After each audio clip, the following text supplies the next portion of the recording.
And in the gospel reading today, they came to say, Mark 3, and there are people waiting for you. They said they are your mother, they are your brothers, they are your sisters. Verse 35 of Mark 3. And Jesus said, the ones I know are the ones that obey. So you see, disobedience is one of the barriers. And that is why you see, think about this. Do you think that if you are making effort to leave no stone unturned, and you think it will not fetch you good? Let us forget whatever we say. I have been holy, I have been righteous, I have been doing everything. I wouldn't know how we calculate it, but you remember that you are not a judge in your own case. Let it not in any way discourage you that, oh, I know this lady, I know this man, has he not been living good? There may be a person, you see the externality is doing well, but what does this person do in the inner closet? Obedience is obedience, and obedience is everything. And that is why we know, in as much as the word of God says obedience is better than sacrifice, it means also nothing can be. They said that the first law in heaven is obedience. And the Bible made also understand in Isaiah chapter 1 verse 19 that it's only when you are obedient that you will eat the good of the land. So if you are disobedient, and there is a common sense to that. Let me say, I am a teacher to this young boy here in the catechism class, and I tell him, stand up, he does not stand.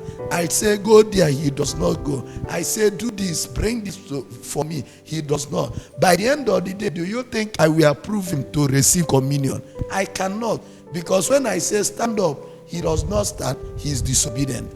When I say come here, he does not come, he is disobedient. When I say help me and leave this particular thing and extend it to me, he does not bring it. So which means he does not even go to the errand I send him. And you think that comfortably on the last day, I will sign him out and say he is qualified. This is the truth about it. Then somebody saying, compared to this person, that person is doing, is he not a good, like this thing they say in social media, who does good girl help? Who is telling you? I mean, I have seen a whole lot of people growing up, all these girls that are too smart. And I am sorry, in my own neighborhood, this is how they die, like they die like fowl. We see a girl, everybody knows that this is a very strong girl, is a smart girl, that this one, that's one theater, she can do and don't do, she doesn't send.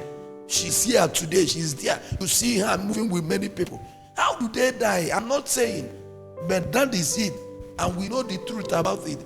You see somebody that will say this one is a happening girl, is a happening person. Suddenly, the person that becomes a happening person becomes as cold as anything. Anyway, we are not like, as in, let's tell ourselves the truth. What goes around comes around.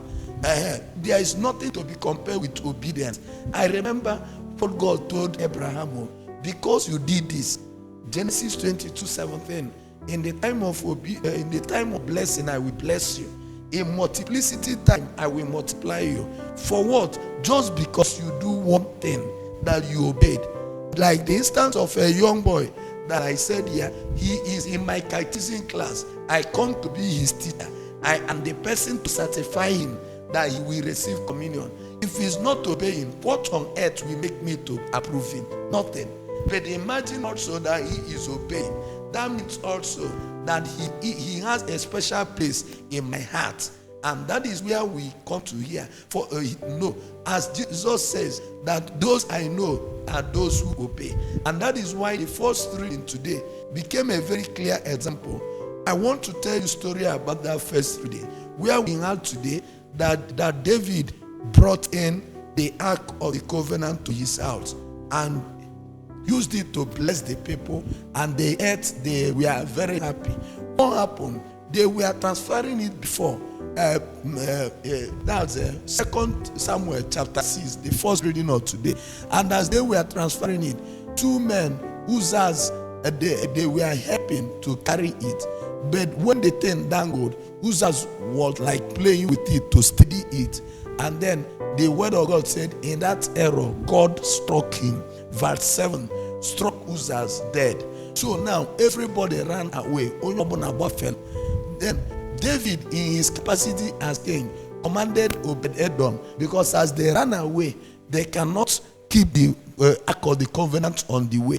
He now commanded woman, you must take it home. But remember, before then, it was being taken to David's house. But because he killed somebody, now, then everybody does not want to. Nobody wants to take the Ark of the Covenant. But somebody must take it. Because if you keep it on the road, it's an abuse. It will kill more people. So it's on that note that David now, Obed-Edom took it. He has no option. But he stayed in his house 3 months. For that 3 months, they started hearing his story. The house of Obed-Edom was blessed. The David that rejected the Ark of the Covenant said, I am taking it back.